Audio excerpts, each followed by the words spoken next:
Okay, welcome everyone to the Crash Course on Rhetoric. Before you listen to this presentation, it's really important that you have read the 3 chapters from Jay Heinrich's book, Thank You for Arguing. It's chapters 2, 3, and 4. They have been scanned and uploaded for you in the week 5 part 2 content where it says argument. So make sure you've read those before you begin this presentation. Okay, so the goals of an argument, there are 3 goals: to change the audience's mood, mind, or willingness to act.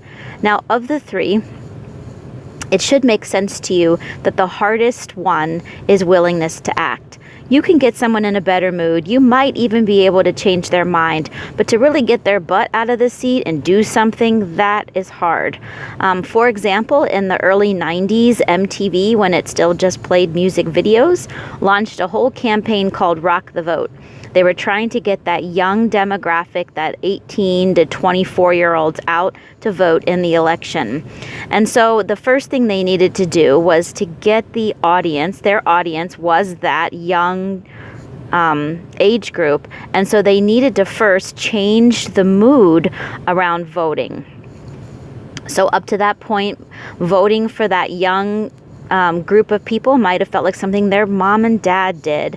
Politics was something that older people did. And so to change their, kind of just get them thinking about it, they had to first change their mood about it, right?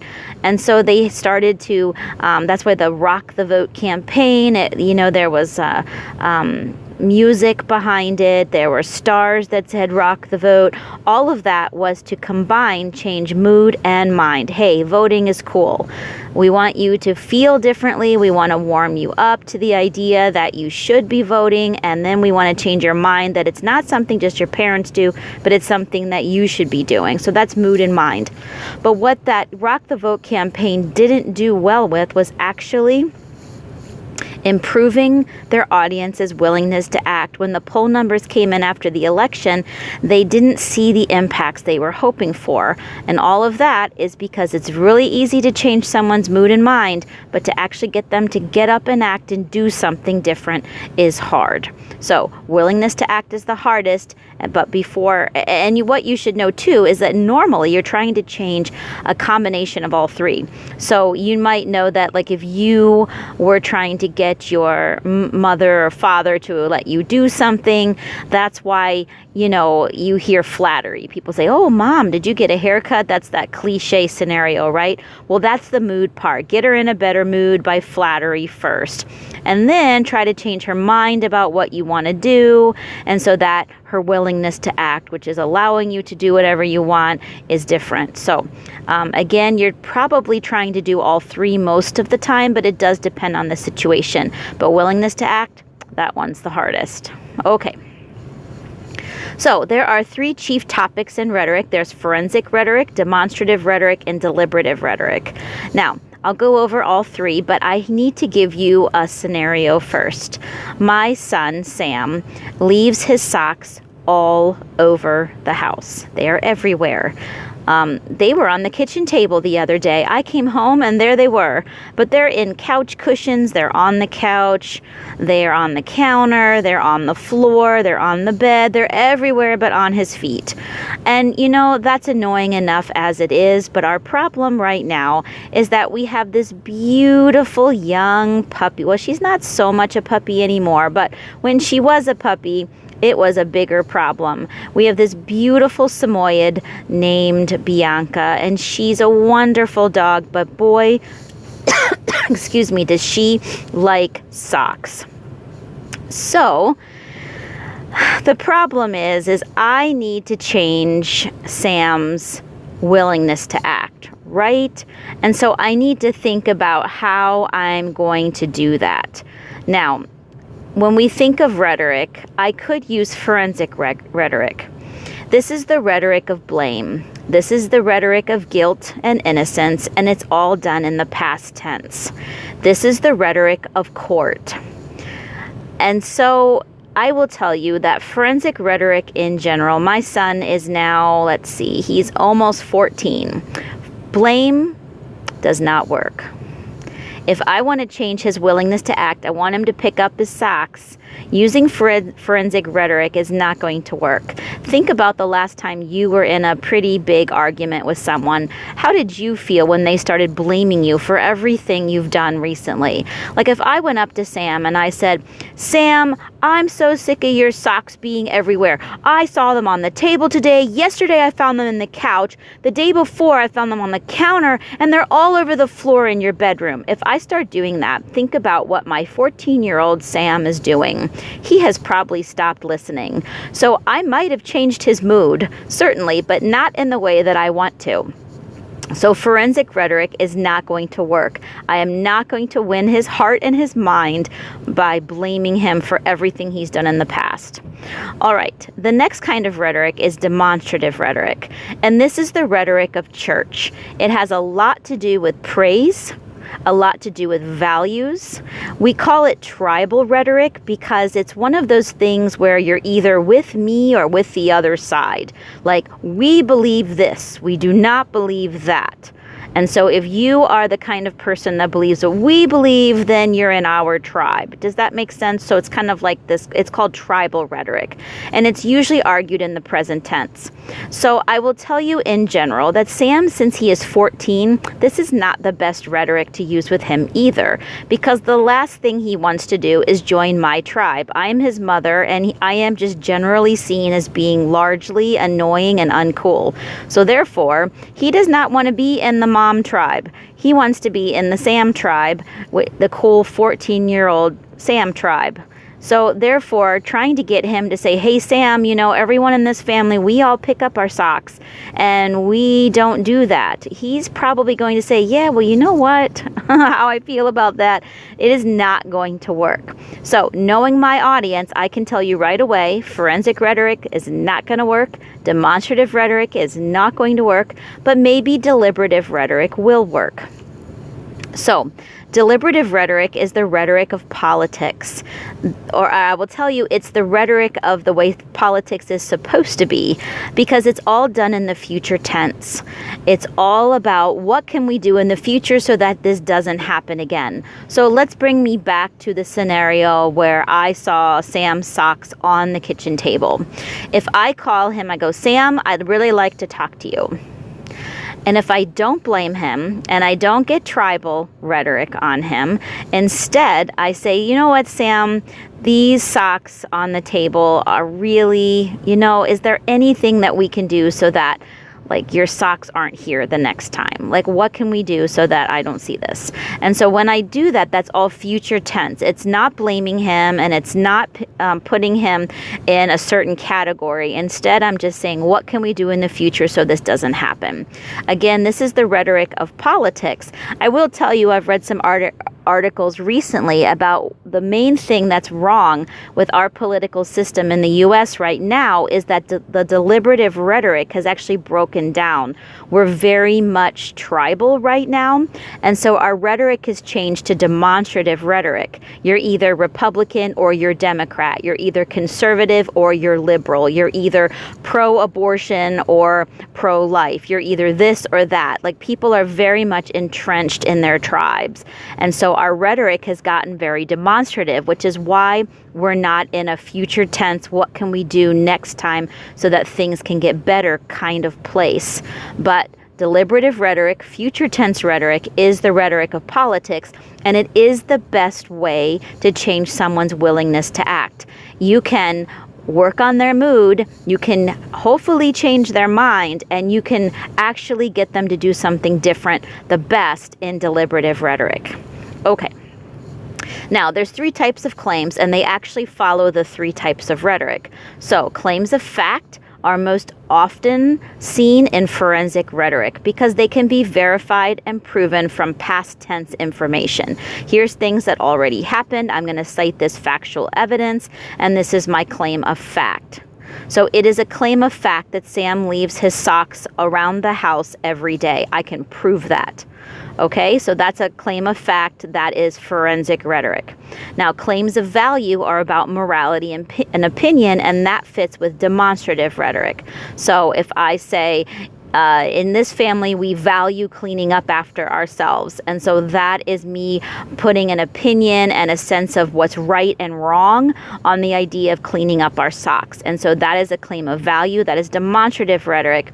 And then claims of policy are future tense rhetoric. This is what we want to happen in the future. So claims of policy, again, could be what can we do in the future so that our socks are always cleaned up. So normally they have a qualifier, a persuasive qualifier like should. What should we do in the future? We should do this, right? And so that is, again, our deliberative rhetoric. It's future tense rhetoric. Okay, now we're going to get into the 3 tools of persuasion, and you might have some background with these. There's 3 tools. The first one is ethos.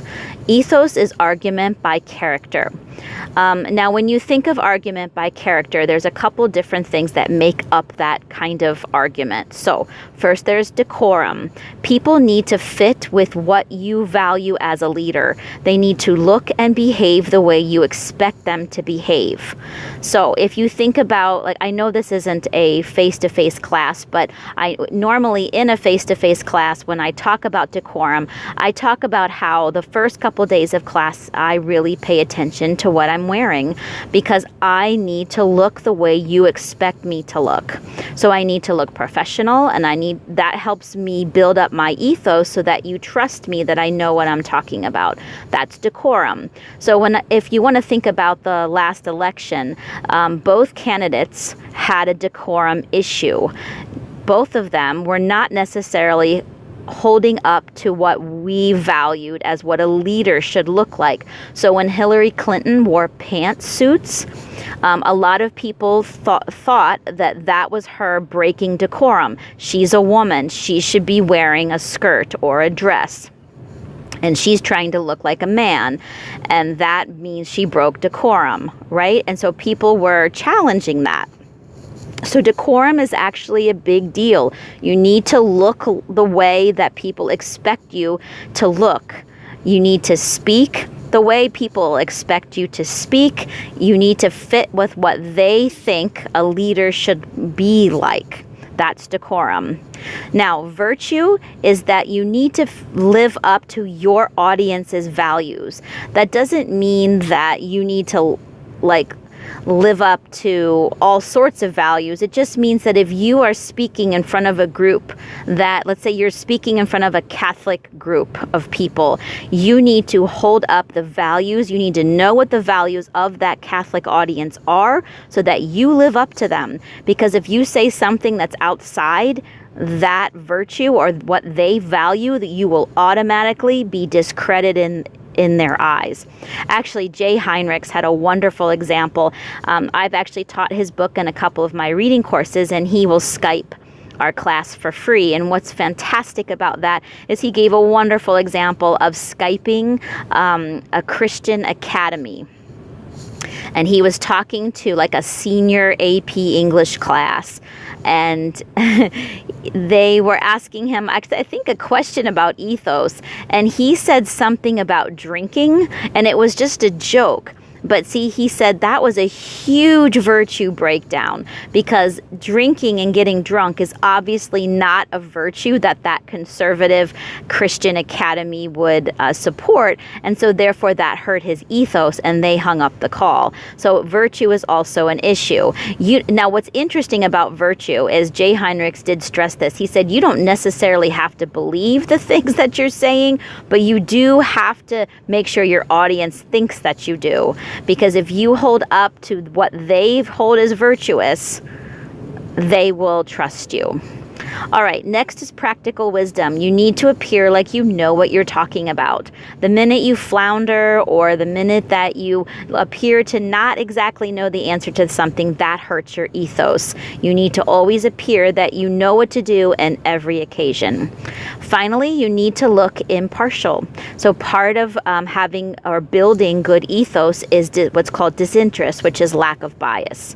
Okay, so those are the 4 main things that actually help you argue by character. Now, in essays, what you'll see or hear an author do most of the time is kind of acknowledge years of experience or you'll see in some of the essays we have, we're going to read a lot of essays by lawyers, and you're going to hear them build their practical wisdom, their impartiality, so their disinterest, and they're going to help you trust them by showing you how knowledgeable they are.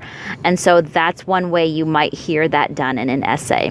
Okay, the next part is pathos. So pathos, I want you to look at the word pathos and know that one word you might know that's related to this is the word pathetic.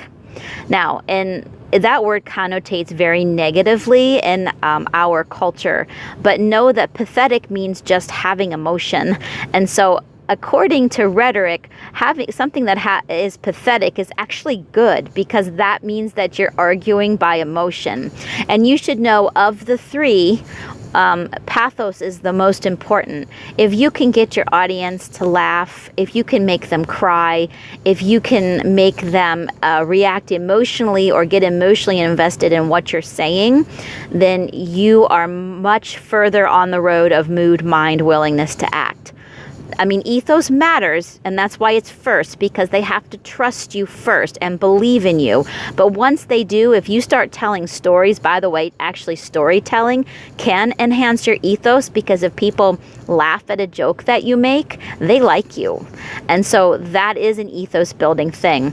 But pathos is all about emotional appeal. So argument by emotion, storytelling. Anytime you tell a good story, people like stories. Actually, our brains cognitively are wired for stories. We like stories. Therefore, when you tell them, that is going to be way more persuasive than listing a whole bunch of facts. Storytelling works. Humor works. Any kind of appeal to emotion, whether you want to scare them or make them upset in some way, emotional appeals do a lot to persuade people. And finally, one of the most powerful emotions is desire, that want for something.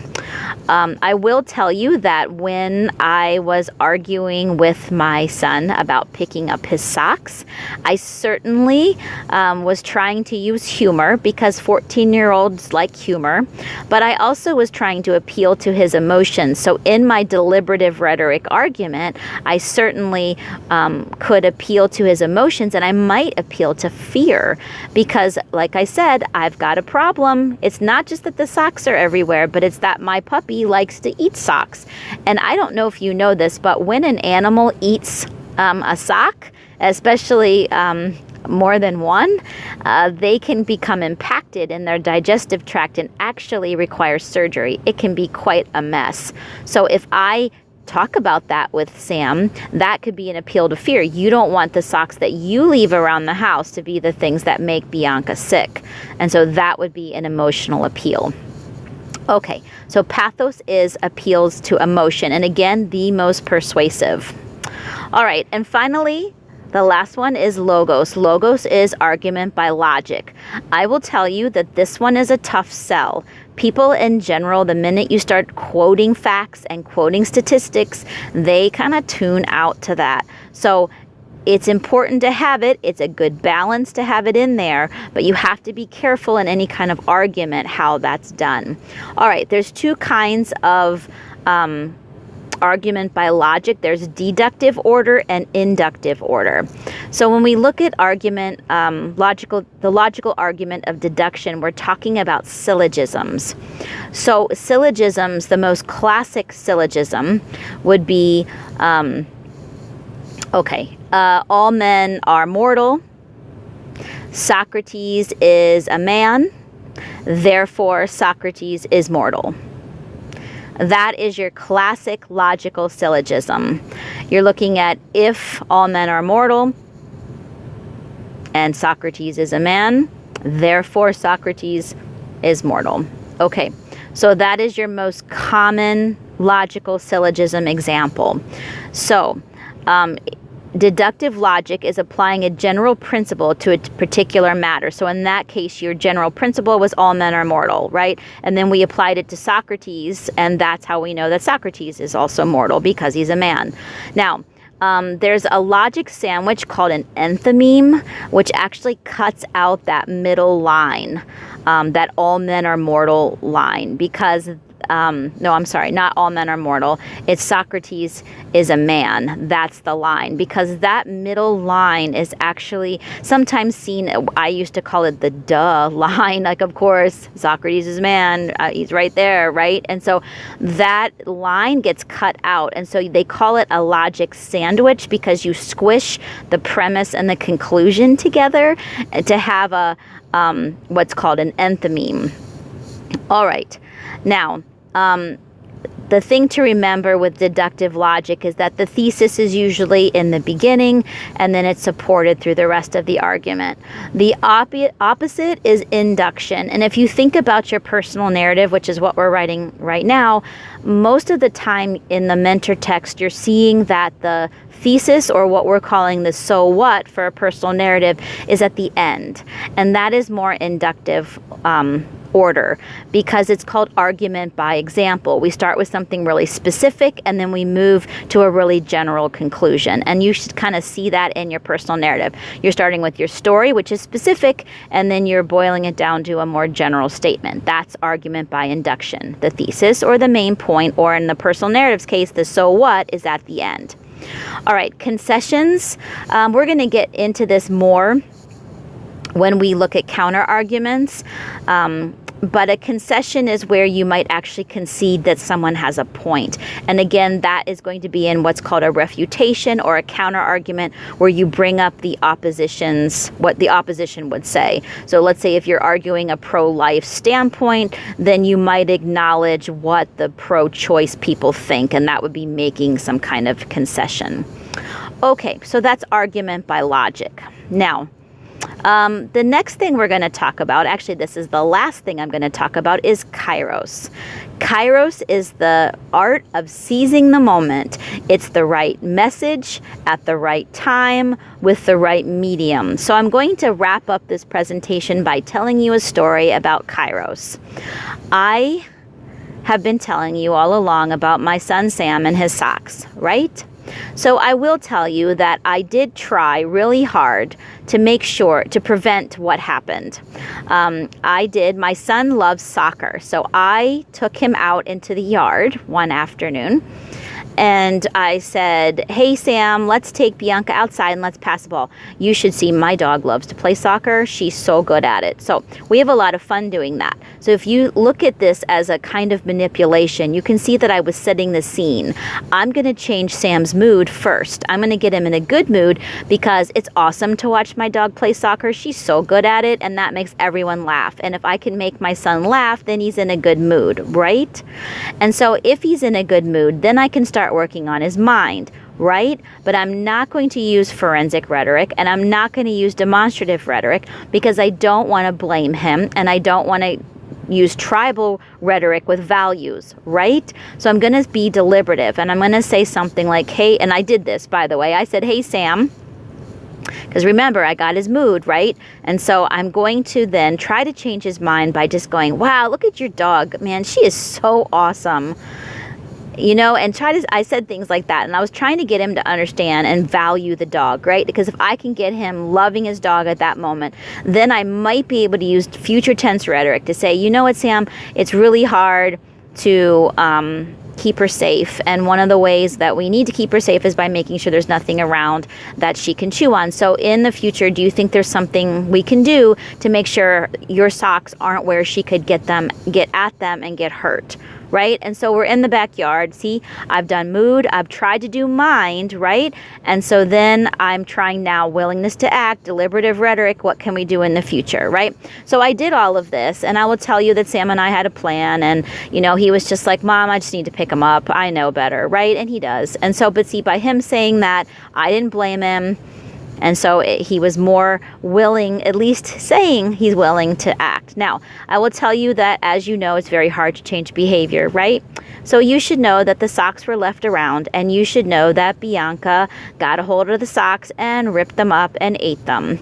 And so I will tell you that I was actually at work, and I got a phone call from both my kids, kind of freaking out. They're like, Mom, Bianca's laying on the kitchen floor and she's throwing up everywhere, and there's little bits of material in the vomit. And I was like, oh no, because you know that if she has some kind of intestinal blockage, that's actually a really big deal. And one of the symptoms is they vomit, right? And so I actually left a meeting, went home. My dog is laying on the kitchen floor as she's vomited everywhere, and there's little bits of material everywhere. So we wrap her up in a blanket, and I say, Sam, I put her on Sam's lap in the car. We're racing to the vet. I've called the vet. We're racing to the vet. We get there, and of course, they're running the dog back for x-rays. Well, I will tell you, by using Kairos, that is the right argument at the right time with the right medium. If you've ever seen a child look more scared and more responsible at any moment in their lives, that was it. He knew that because he left his socks laying around, he actually did it. He put his beloved dog in a major health crisis. So there's your right moment. It's the right time because the dog is really sick, and the right medium is his dog that he loves. That is Kairos. That is seizing Kairos to say, Sam, what are we going to do so this never happens again? And do you think that he was scared enough to pick up his socks? I would like to tell you the answer to that is yes. I would like to tell you that. But I will tell you that it's much better, which I think is why now I find them on the kitchen table, because at least they're up high enough now that the dog can't get them. So some things were solved, but maybe not everything. But now you understand Kairos, the right message, the right time with the right medium. Now, medium is interesting. Medium means your delivery model. And you should know, too, that in rhetoric, some delivery models are better at some things than others. So if you think of the rhetoric of an email, that is very much logos, right? It's for facts. It's for reporting things. It's not emotion. If you think of text, text is also very much logos, right? It's just facts and information. And so that's why emoticons were made, so that people can add that pathos in, right? And so that's why breaking up with somebody over text or over email is a horrible idea. That might be the right argument. It might even be the right time. But if it's not the right medium, oh, then you're in trouble. And so it's really good to know what mediums work for what occasion. All right, so that brings us to the end of our crash course in rhetoric. I hope everything makes sense. Please let me know if you have any questions, because next week we're going to start practicing and breaking down essays. Have a great day. Thanks.